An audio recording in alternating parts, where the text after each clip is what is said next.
ان کے پیچھے صدیق اکبر آ رہے تھے. کہا میرے پیچھے صدیق آ رہے, آخری میں آنے والوں میں وہ ہے, وہ جنگ کے حالات زیادہ جانتے ہیں.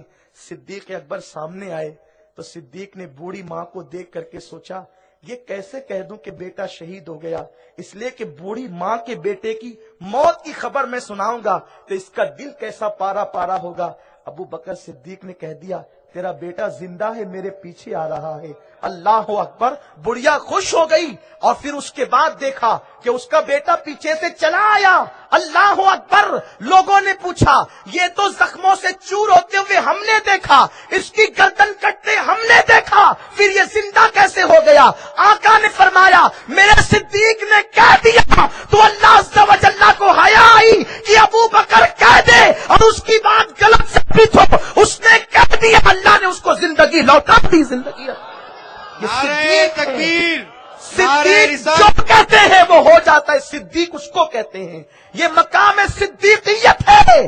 میرے پیارے آقا صلی اللہ علیہ وسلم. ویڈیو اگر اچھا لگا ہو تو لائک کر کے آگے شیئر ضرور کر دینا. اللہ حافظ.